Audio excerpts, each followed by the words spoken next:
commençons avec le cas des actions européennes. Et Roland Caloyan qui est avec nous en plateau, responsable de la stratégie Action européenne de Société Générale CIB. Bonjour et bienvenue Roland. Bonjour Grégoire. Les coïncidences sont parfois troublantes. La dernière fois que vous êtes venu, Roland, j'ai repris le planning de l'émission pour être bien sûr. Vous êtes venu le 28 septembre dernier. C'était la veille du point bas des actions européennes à travers les indices qu'on peut suivre. Le Stoxx 600 étant le grand indice global des actions européennes. Le point bas a été marqué donc le lendemain de votre dernière venue, Roland. Et quand vous étiez venu le 28 septembre, je m'en souviens très très bien, c'était pour nous alerter les investisseurs sur le niveau de dégradation spectaculaire, historique qu'on pouvait observer en matière de valorisation, notamment absolue, relative, sur les actions européennes. Le message que vous avez écrit ensuite était « Don't dance to the bear tune ». Ne dansez pas au son des baissiers qui veulent vous entraîner toujours plus loin dans la baisse. 2 mois après, un peu plus de 2 mois après, les actions européennes ont repris entre 15 et 20% selon les indices, selon qu'on réintègre ou non les dividendes, d'ailleurs, Roland. Donc j'aurais bien aimé qu'on fasse une petite analyse ex post de cette séquence intéressante. Quels sont les messages que le marché européen a envoyés au cours des dernières semaines ? Alors déjà, Grégoire, comme vous le rappeliez, le point de départ, beaucoup de pessimisme. Des positionnements aussi très... sous-pondérés dans les portefeuilles sur les actions européennes, des positionnements aussi short qu'on a pu voir. Donc ça, c'est le point de départ, j'ai envie de dire. Et puis depuis, les nouvelles ont été plutôt porteurs pour les actions. On a vu des chiffres d'inflation, et en particulier, par exemple, sur la zone euro. C'était le dernier chiffre qu'on a eu. C'était la première fois depuis 16 mois consécutifs. 16 mois consécutifs, quasiment 1 an et demi, où on avait, mois après mois, le chiffre de l'inflation qui montait. Donc c'est la première fois qu'on a vu une baisse. Il va falloir évidemment confirmer la vitesse de cette baisse, mais en tout cas c'est la première fois qu'on voit une baisse. On a eu aussi quelque part l'ouverture, le changement politique monétaire, on verra ce soir, de la Fed en disant peut-être qu'il va falloir faire des incréments plus faibles. Ça ne veut pas dire qu'on est évidemment complètement sorti de ce cycle haussier, mais en tout cas dans les derniers mois les dernières semaines qu'on a vécues, ça a aussi supporté le marché action global et européen en particulier. Enfin, troisième point qui a été aussi très pris positivement, et en particulier sur l'Europe, c'est la réouverture de la Chine, les perspectives de réouverture de la Chine. Là aussi, il y a eu un vrai virage. Après, on va voir un petit peu comment ça se passe, mais toutes les nouvelles qu'on a de Chine, où on voit qu'il y a moins de contraintes, etc., c'est aussi des bonnes nouvelles. Enfin, on revient toujours vers les fondamentaux, mais on a eu un trimestre aussi, entre fin septembre et aujourd'hui. Les résultats des entreprises a été plutôt bon. Pas excellent comme on a pu voir sur d'autres trimestres, mais c'est pas du tout la catastrophe que les bears nous annonçaient. Donc on nous dit encore ça sera le prochain. Oui, ça fait plusieurs trimestres qu'on nous dit ça va être celui-là ou ce sera le prochain. Mais pour l'instant, on a eu aussi, et ça a dû rassurer aussi pas mal d'investisseurs. Donc voilà, tout ça, le positionnement, la valorisation, les banques centrales, les chiffres d'inflation, la Chine, et enfin les résultats des entreprises ont supporté ce rallye pour revenir effectivement sur le Stoxx 600 autour des 440. Je rappelle, en termes de fondamentaux, de bénéfices des entreprises, je parle sous votre contrôle, Roland, mais on aura une progression de quasiment 20% des bénéfices des entreprises européennes cette année. Oui, ça reste... Non mais... faut l'avoir en tête. Ça reste une très bonne année au niveau résultat. Le problème, c'est vrai qu'il y a eu effectivement l'inflation, la guerre, et on vit depuis le mois de février avec ce sentiment que l'économie va se dégrader. Pour l'instant, on ne l'a pas eu. Les indicateurs avancés, comme les PMI, etc., sont en dessous de 50 depuis un long moment déjà. Mais dans les résultats des entreprises, ça ne s'est pas encore vu. Et quand on écoute les entreprises, on voit effectivement que les résultats sont bons. Les carnets d'ordre sont pas dégradés comme en récession, mais eux aussi sont quand même dans l'incertitude, et donc aussi en matière, on va dire, de guidance, etc., sont assez prudents. Et ça se voit dans les attentes pour 2023.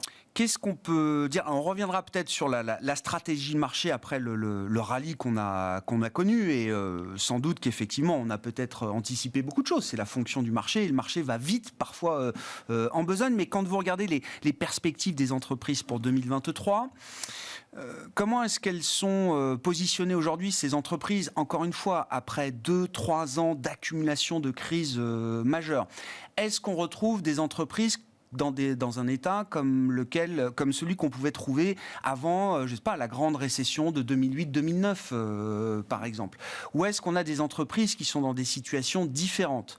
Beaucoup d'analystes et beaucoup d'investisseurs ont toujours cette réflexion de dire, oui, les entreprises vont bien, mais ce sont jamais les entreprises qui sont les plus visionnaires de la dégradation économique ou de la récession à venir. Et c'est vrai que les discours d'entreprise, quand on se souvient de 2008, étaient encore positifs, même jusqu'à la veille de la chute de Lehman. Certaines entreprises évoquaient encore des perspectives plutôt florissantes.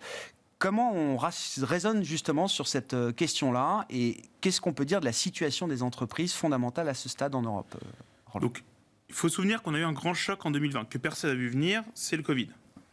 À partir de là, effectivement, on a eu le vaccin et une reprise en 2021. Mais ce qui est quand même intéressant de rappeler, c'est qu'encore en janvier 2022, début d'année, on avait Omicron. Février 2022, on a la guerre. Donc, j'essaie juste de rappeler que la séquence, là, c'est quelques semaines, quelques mois entre les deux. Et avec, effectivement, Omicron encore et le virus qui circulait, on n'a pas vu les entreprises, comme ça a été le cas systématiquement après les récessions, ça y est, repartir, reprendre du levier, relancer des grands plans d'investissement, remonter les dividendes fortement. Les dividendes sont évidemment revenus, mais à des niveaux beaucoup plus prudents. On a vu d'ailleurs des rachats d'actions qui se sont mis, parce qu'on sait qu'il y a une flexibilité dans les rachats d'actions quand on les coupe. Les bilans sont aujourd'hui très sains, on n'a pas vu un gros levier, parce qu'on est dans quelque part, en mode crise, incertitude, depuis 2020. Donc, il n'y a pas eu effectivement ça y est, c'est parti, on investit massivement, etc. Donc, on est un petit peu effectivement en mode, je ne veux pas dire survie, mais clairement défensif, voilà, prudente. Et je pense que ce sera une grande différence avec les précédentes récessions. Les entreprises ont essayé de s'adapter. Et la capacité des entreprises à s'adapter, et on l'a vu aussi avec le Covid, tout ce qui est télétravail, on le voit aujourd'hui sur les chaînes d'approvisionnement, etc., c'est quand même assez formidable. Donc ça, c'est un point aussi à avoir en tête. On les voit aussi s'adapter au régime d'inflation très élevé, en changeant leur mix, etc. Donc les résultats sont plutôt bons, et je pense effectivement par rapport aux crises précédentes, l'impact sur les bénéfices, même si on a une récession à venir, ce que disent les économistes ou consensus économistes, je pense qu'elle sera avec un impact moins fort sur les bénéfices. C'est-à-dire, quel type d'impact vous avez en tête, justement, en matière de bénéfices par action pour l'an prochain? Alors, historiquement, une récession, c'est 30% de baisse des BPA en moyenne, en Europe, pour les actions européennes. Nous, on est sur une hypothèse de 8% de baisse cette année. Alors, ce qui est très intéressant, c'est que quand je dis 8% de contraction, vous allez dire, oh, bon, ça fait quand même mal. Sauf que le consensus, lui, il est déjà à plus 1.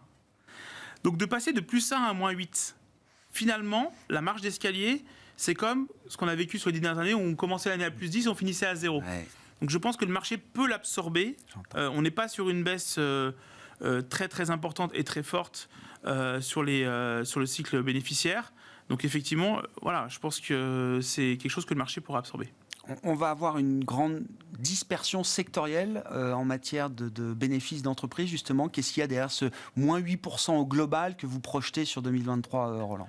Alors oui, on l'a déjà vu un petit peu sur les chiffres déjà 2022. On a plus 18, enfin quasiment plus 20, avec de grosses disparités au niveau des secteurs. D'ailleurs, il y a des secteurs qui ont beaucoup baissé cette année et qui ont plutôt très bien fait en 2022. Donc c'est vraiment de la contraction des valorisations, des multiples. Pour 2023, nous, ce qu'on attend aujourd'hui, là où il y aura potentiellement des contractions plus importantes, c'est déjà, quelque part, les secteurs qui ont beaucoup souffert en 2022. Le marché s'est dit, OK, on va avoir une récession, donc c'est là où on va avoir on est le plus à risque sur les bénéfices, et donc ils se sont déjà positionnés sur les défensifs. Moi, ce que je pense, c'est effectivement, on peut voir sur la partie cyclique, là, des révisions baissières, mais c'est ce qui est déjà pricé. Et donc, ce qu'on pourrait voir, c'est des entreprises qui arrivent avec des profit warning et des cours de bourse qui vont monter. Ça a valeur d'anecdote, mais j'ai été marqué par le message envoyé par une entreprise comme Michelin ces derniers jours. Michelin a un plan social en cours qui a déjà été annoncé au début 2021, je crois, qui prévoyait 1200 départs dans les usines. Il y a une semaine de cela, Michelin est venu nous dire finalement, les 1200 gars à qui j'avais demandé de partir de mes usines, je vais les garder. Ou en tout cas, je vais en garder au moins la moitié. Parce que moi, ma priorité pour l'instant, récession ou pas, j'en sais rien, c'est de produire. C'est mes carnets de commandes qui sont pleins et c'est des livraisons que je n'ai pas pu honorer, que je dois honorer vis-à-vis de mes clients. On verra ce qu'il en est de la demande finale et comment est-ce que le stock de commandes va se reconstituer, à quel rythme effectivement. Mais pour l'instant, il y a quand même une urgence à produire pour ces entreprises industrielles. C'est quand même un facteur de soutien énorme, ça j'imagine. Ah oui, tout à fait. Et il y a quelque chose aussi qu'on sous-estime un petit peu quand on parle des actions européennes, c'est tous les problématiques de ces chaînes d'approvisionnement.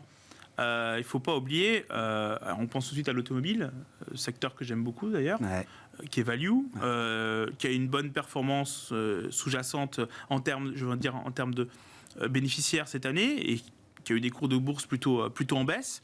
C'est un secteur qui, quand on regarde sur les derniers mois, sur les derniers trimestres, quand on prend un peu de recul, il y a une offre, il y a une demande qui reste assez forte, même si certainement elle baissote un petit peu récemment, mais qui n'est pas comblée par la production. Et ça, c'est très intéressant. Donc il faut avoir en tête que ces chaînes d'approvisionnement, quand on écoute les entreprises, elles ont tous le même discours. Elles disent, ça va mieux, ça s'améliore, mais on n'a pas encore normalisé. Et ça, c'est en train d'avoir lieu. Et la réouverture de la Chine, c'est pour ça que c'est très, très important. Ouais. Ça va atténuer, on l'espère, les tensions sur les chaînes de valeur et les chaînes de production. Même si dans un premier temps, la réouverture, c'est infection en hausse, décès, peur du virus, et ça peut générer peut-être à court terme quelques ruptures. Mais au-delà de ça, effectivement, c'est quand même une atténuation des tensions qu'on attend. Hein. Oui, et ce qu'on disait en préambule, c'est que le marché a anticipé beaucoup de bonnes nouvelles, en particulier sur la Chine. Ça peut être beaucoup plus compliqué que ça pour rouvrir, surtout qu'on est en hiver, le virus va circuler. Il va falloir aussi augmenter le taux de vaccination, en particulier des personnes les plus vulnérables en Chine, ce qui n'est pas encore, je crois qu'il y a 75 millions de personnes qui ont plus de 60 ans qui ne sont pas vaccinées encore. Il faut les 3 doses. Donc voilà, ça prendra du temps. Certainement, il y aura du stop and go dans les semaines, dans les mois à venir. On a vu qu'à chaque fois qu'il y avait une mauvaise nouvelle qui venait de Chine, les marchés avaient tendance un petit peu à consolider les marchés européens.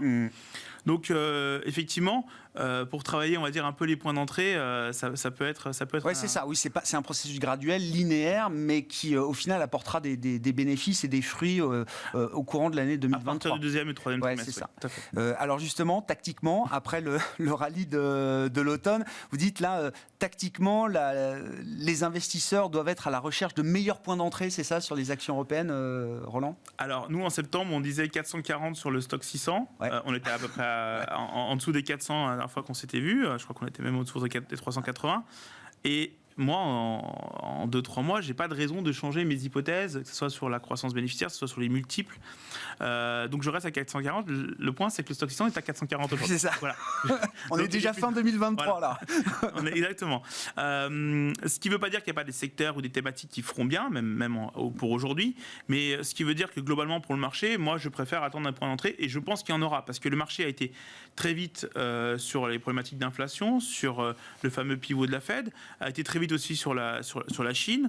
Donc on peut avoir évidemment des points d'entrée plus tôt, nous on dit premier trimestre 2023, avec, comme je disais par exemple sur la Chine, réaccélération au deuxième et troisième trimestre qui pourrait être porteur pour les actions européennes. En termes de schéma, on peut imaginer au sein des actions européennes qu'on ait toujours une surperformance de la value par rapport aux thématiques croissance notamment, ou plus défensives en 2023, malgré l'idée d'une récession dont on nous bassine depuis des mois maintenant. Oui, parce que cette récession, elle est déjà, elle est déjà bien valorisée. Et je pense qu'effectivement, le segment value, lui, il est très très en retard. Donc cyclic value, c'est un peu mon positionnement favori aujourd'hui en termes de valeur. Ce qui est dingue, c'est quand on regarde en termes de valorisation relative, les valeurs value contre croissance au niveau européen. J'ai retrouvé des données depuis 1975. Ça fait quand même pas mal en termes d'historique. On est au plus bas historique. En valorisation relative. Donc, jamais la value n'a été autant décotée par rapport à la croissance, malgré ce qu'on vient de vivre en 2022. Tout à fait. Merci beaucoup Roland, merci pour cet éclairage de marché sur les actions européennes. Roland Caloyan, responsable de la stratégie Action européenne de Société Générale CIB, avec nous en plateau.